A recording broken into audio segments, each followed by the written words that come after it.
Hello दोस्तों, मैं हूं आपका दोस्त BM राणा और आज मैं आपके लिए लेकर आया हूं राजकीय चिन्ह के बारे में, जिसमें बहुत से बच्चे गलती करते हैं और इसके कई क्वेश्चन अभी हाल के एग्ज़ामों में आए हैं।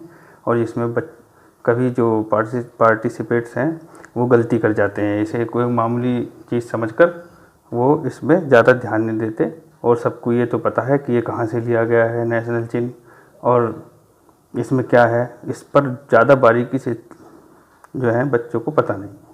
आज मैं कोशिश करूंगा कि आपको काफ़ी बारीकी से इसके बारे में बता सकूं। आइए जानते हैं हमारे राजकीय चिन्ह नेशनल एम्बल के बारे में, एम्बलम के बारे में।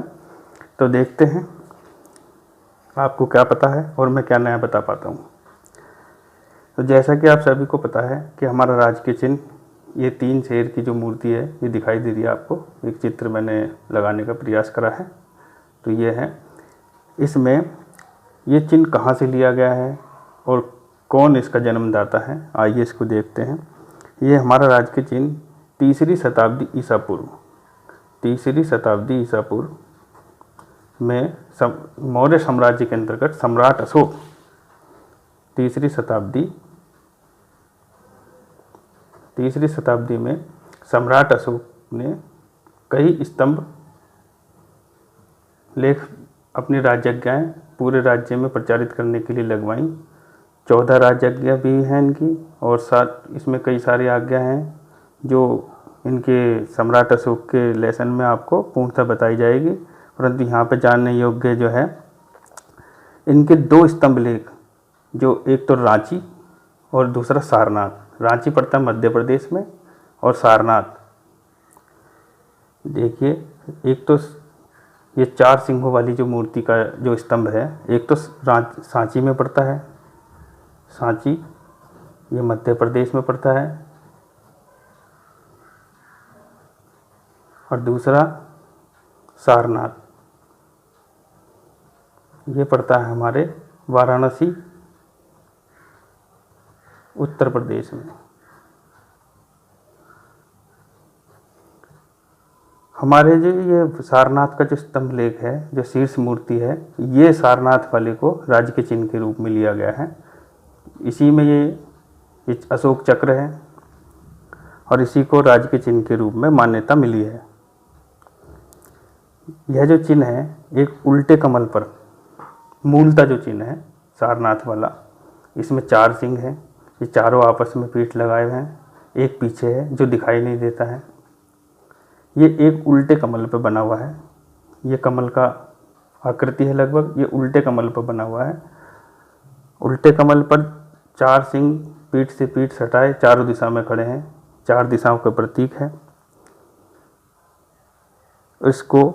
जो ये चित्र है, जो ये चित्रकारी है, इसको चित्रकारी के रूप में इसको वल्लरी फ्रिज चित्रकारी है। ये इसका नाम है वल्लरी चित्रकारी। ये 4 चक्र धर्म चक्र परिवर्तन के रूप में है, जो महात्मा बुद्ध का धर्म चक्र परिवर्तन था। इसमें 4 चक्र हैं, एक तो ये सामने दिखाई दे रहा छोटा, और ऐसे ही इसमें चक्र के बराबर में आपको जो नेशनल चिन्ह में दिखाई देता है, इधर छलांग लगाता हुआ घोड़ा और इधर एक बैल। परंतु इसके अलावा भी इसमें 3 चक्र और हैं जो ये साइड से उभरी हुई आकृति दिखाई दे रही। एक चक्र इधर है और एक चक्र इधर, और 2 ये घोड़ा बैल ये हैं, और जो इसके पीछे एक सिंह की और हाथी की आकृति और है। ये मूल आकृति जो है चुनार के बलुए पत्थर से बनी है।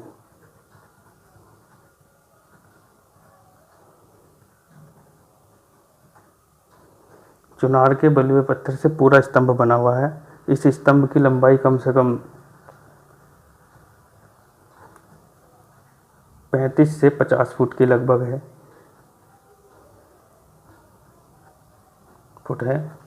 और इस स्तंभ की जो वजन है कम से कम 50 टन है। तो ये भी एक आश्चर्य है कि उस ज़माने में इतना बड़ा स्तंभ किस तरीके से बनाया गया और इतने वजन को कैसे इतने ऊपर तक लाया गया, ये भी एक अचरज का विषय है। तो जो महात्मा बुद्ध ने सारनाथ में अपना प्रथम उपदेश दिया था, महात्मा बुद्ध ने सारनाथ में अपना प्रथम उपदेश दिया था,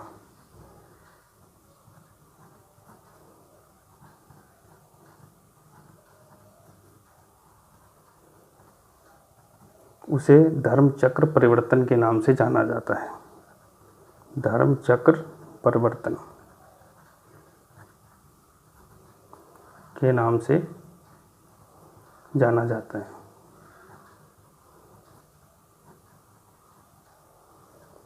और जो इसमें अंकित चारों पशु हैं, घोड़ा, बैल, हाथी और सिंह, एक सिंह इसमें छोटा भी पीछे बना हुआ है, वो भी महात्मा बुद्ध के जीवन से संबंध रखते हैं। हाथी का संबंध उनके जन्म से है, घोड़े का उनका त्याग से है, सिंह वो स्वयं में सिंह हैं। इसी तरीके से ये चारों जो पशु हैं उनके पूर्ण जीवन से संबंधित हैं, और यही इसीलिए इन पशुओं का अंकन सम्राट अशोक ने अपने स्तंभ में किया है।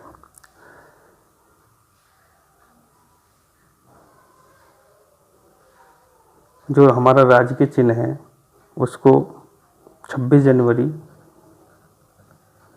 आज़ादी के बाद 1950 में स्वीकार किया गया।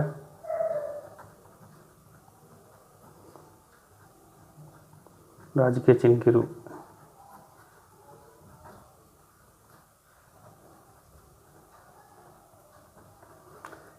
26 जनवरी 1950 को अशोक स्तंभ को राज्य के चिन्ह के रूप में स्वीकार किया गया। राज्य के चिन्ह में एक विशेष चीज की गई कि इसमें उल्टा कमल है, इसको हटा दिया गया, उल्टे कमल को हटा दिया गया।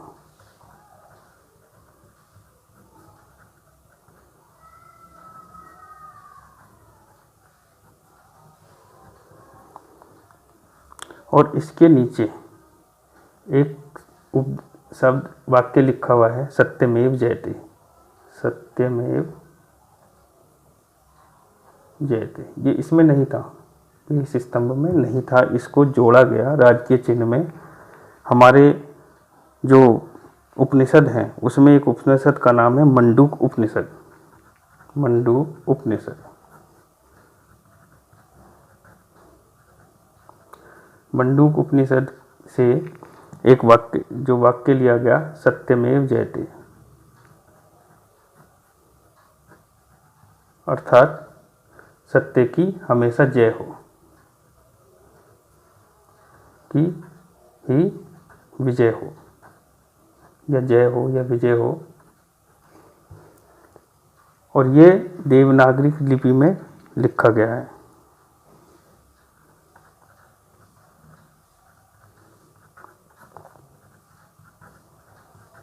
ये जो वाक्य लिखा गया सत्यमेव जयते, देवनागरी लिपि में लिखा गया है। और देवनागरी लिपि आपको पता होगा भारत की सबसे प्राचीनतम लिपि, ध्यान रखिएगा दोस्तों, भारत की सबसे प्राचीनतम लिपि ब्राह्मी लिपि से उत्पन्न है। देवनागरी लिपि का जन्म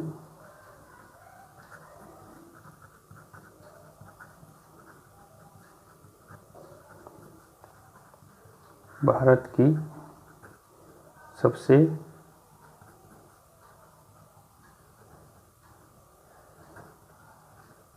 सबसे प्राचीनतम लिपि ब्राह्मी लिपि से उत्पन्न है। दोस्तों, मेरी कोशिश रहती है कि मैं आपको कम से कम शब्दों में ज़्यादा से ज़्यादा ज्ञान देने की कोशिश करूं, ज़्यादा से ज़्यादा बताने की कोशिश करूं। तो मैं समझता हूं कि आपको इसके नेशनल एम्बलम के बारे में काफ़ी कुछ पता चल गया होगा।